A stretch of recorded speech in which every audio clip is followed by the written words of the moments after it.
Today we're going to take a look at the loop count challenge from Topcoder.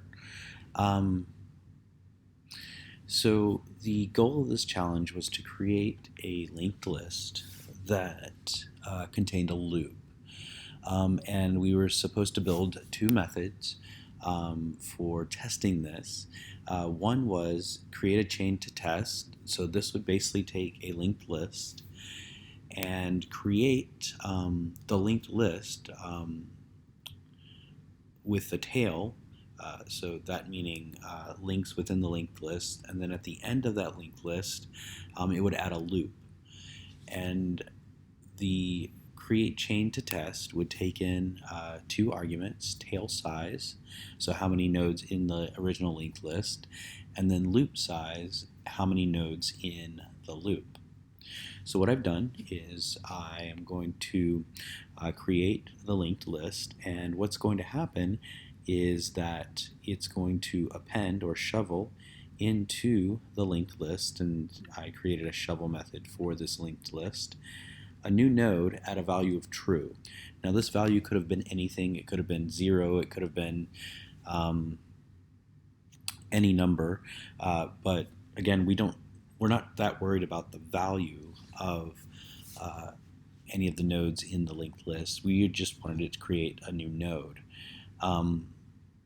So what I've done then is just created that value as true. Now it's going to create that or push shovel nodes into the current linked list until the size equals the tail size. So again, if my tail size were 3, I would create 3 nodes that go into the linked list using this part of the method. Then I need to add a loop to this linked list. So remember, currently we have a linked list that contains the number of nodes in tail size, and now I have to create a new linked list to create the loop.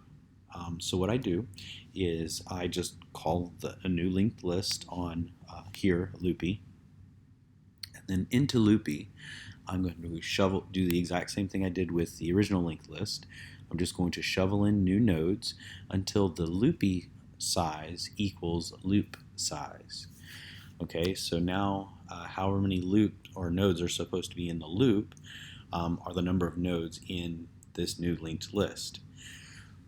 But we have to create a loop. So what I have to do then is on the tail of loopy, the pointer to the next node needs to equal the head of loopy. So I'm going to connect that unless loopy.tail.nil. So what that means is that if the loop size is 0, then tail of loopy is going to be nil. And then I'm going to connect the original linked list and the loop together by having the tail point to the head of that loop. Now, I can only do this if the tail does not equal nil. And that's actually very important for one of the edge cases. So let's go ahead and, we'll get to that in a minute. Then the next method that I had to do is I had to calculate the loop size of a linked list chain that was given to this. So what I've done is I've created a method within linked list that's called loop size, and what it does is it sets a count to 0, and then it's going to take two pointers.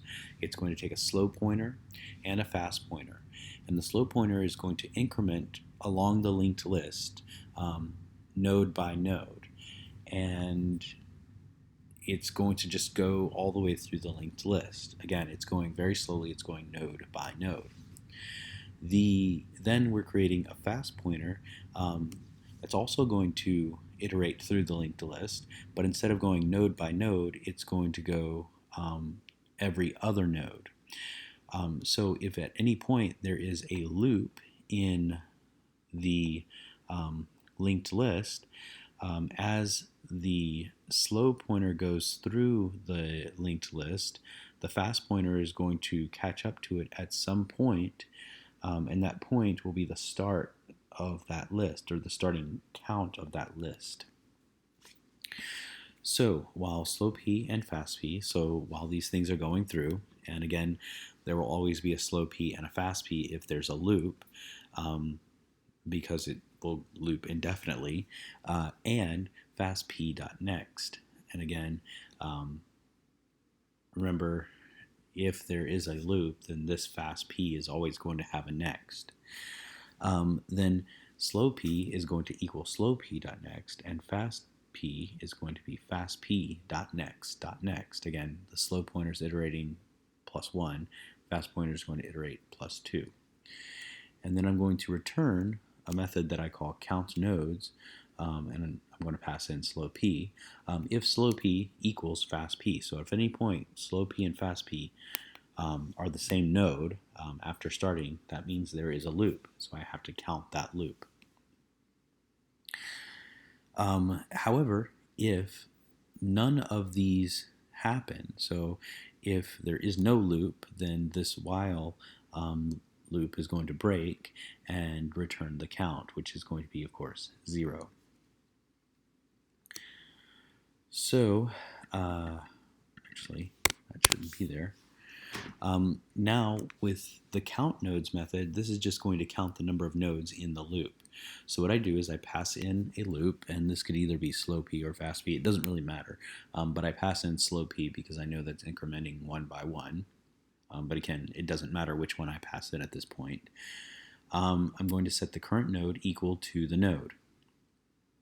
So I've gone through the linked list, and I'm just setting the current node equal to that node. And I'm going to set the initial count at 0. So then we're going to start looping through the loop of that linked list. So until current node.next equals node, so again, I'm going to iterate through by going to the next marker, count +1 equals, or count plus equals 1. So again, if I go through the loop, or if I iterate one node and that node.next does not equal the node I passed in, keep going, and so on and so forth. And I'm going to set the current node equal to current node.next. And again, if there is a loop, it's going to iterate through until the current node.next is equal to the node that we pass in. Once that happens, then I'm going to return the count, and that's going to be equal to whatever the count is.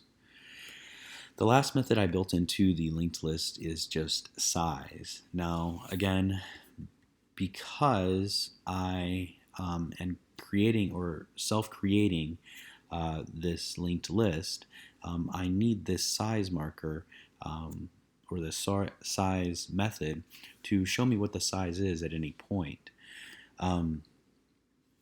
So again, this size is just going to calculate the size of the linked list, whether that be the size of the original tail or the loop size.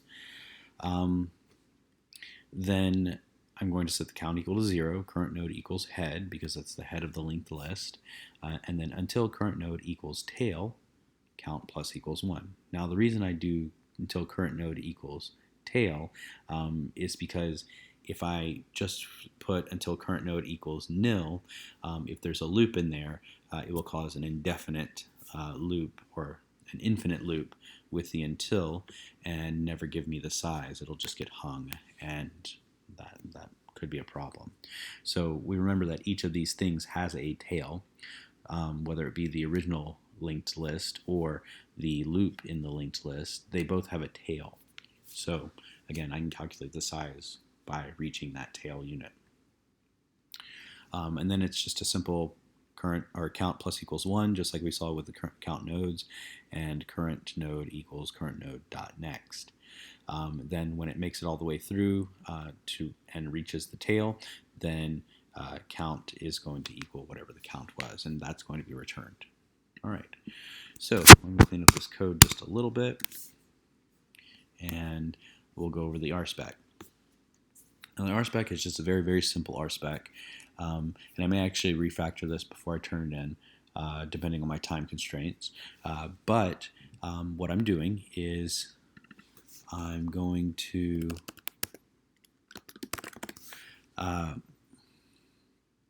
basically I'm going to go through the tests in RSpec and see if my methods are going to be working appropriately. But as I said, this is a very messy RSpec right now. It has a lot of repeated code, so I may go back in and refactor at some point before I turn it in, but again, that's all about time constraints at this point. So it's going to, again, test this loop count. So the first thing it does is it's going to create a chain. So we have to make sure that the methods can actually work. So it can create a chain for testing.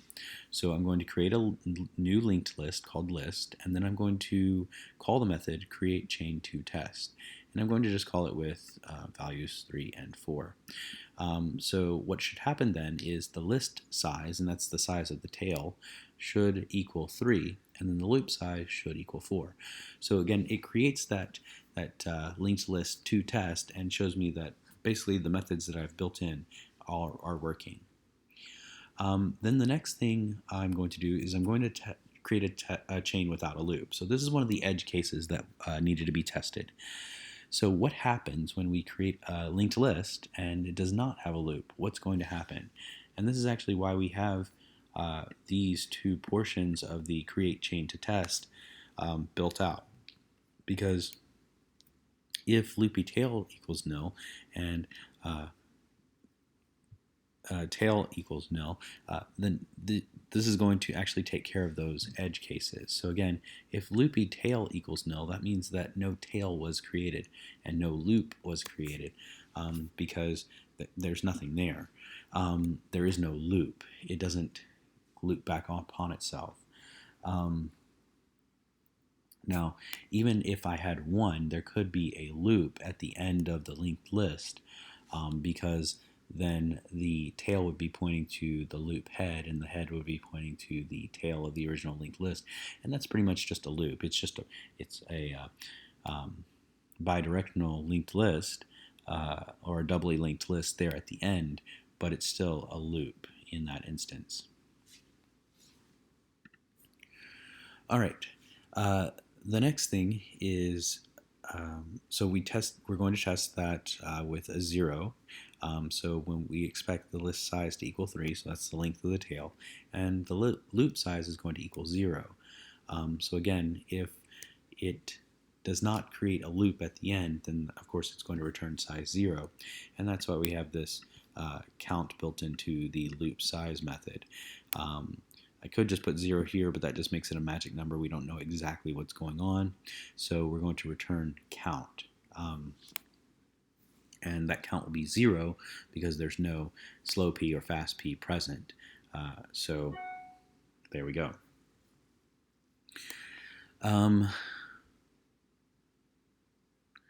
the next method we test in our RSpec is going to just see what happens when we create a loop that is smaller than the tail or the tail of the original linked list. So if I have a tail of 3 and a linked list of 2, does it still work? You know what? Let's go ahead and change that to 1 and see if that actually still passes the test. If it doesn't, that just means we have a bug and we've got to work through that bug. So it does work with 2, which we can actually see shortly. So let's actually just run that real fast to show you it works. So 5 examples, 0 failures. So let's see what happens when it does 1.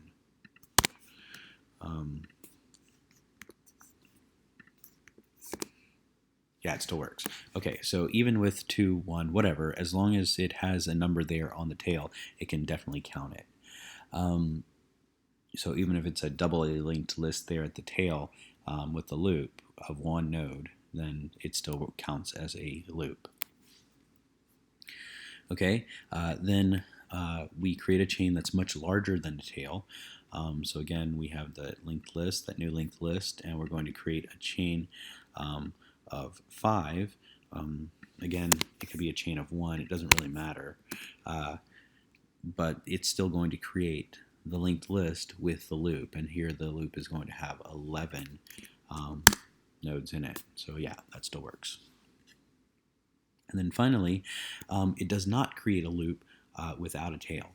So if there's no tail to attach it to, there's no way to find a point to traverse in the linked list. We could just create a loop in the linked list, but we could never tell the size of that loop. So what we have is no access point into the loop, no definite head of the loop.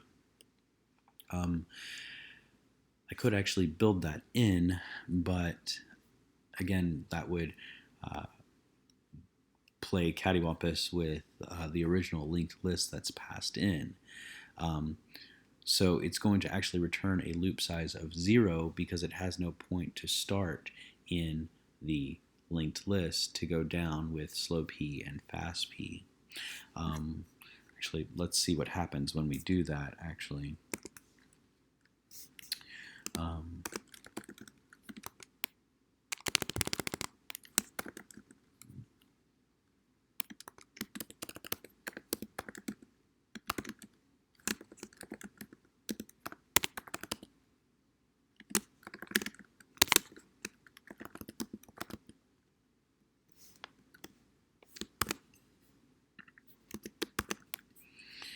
Okay, so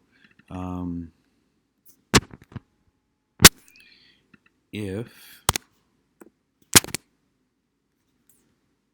we're not going to run the size because the size would come back indefinite, but the loop should equal 3.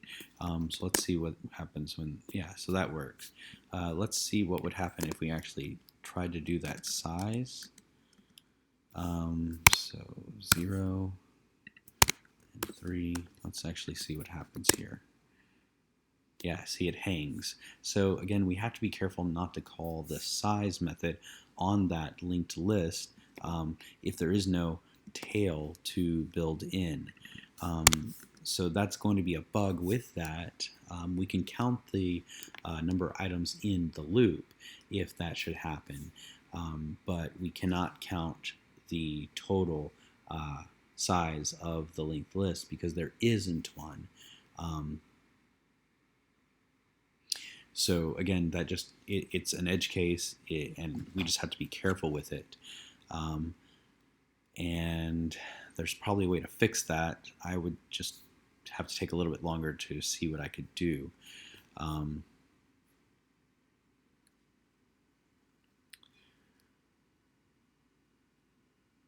Yeah, again, that I would have to take quite a bit longer to see what I could do to make that only count the size of the loop itself. Okay, so we've seen it work with the two edge cases in that it creates a loop without a tail, but it only creates the loop, not the tail, so we can't tell the size of the linked list or the size of the tail. And it creates a chain without a loop. So those are my two edge cases.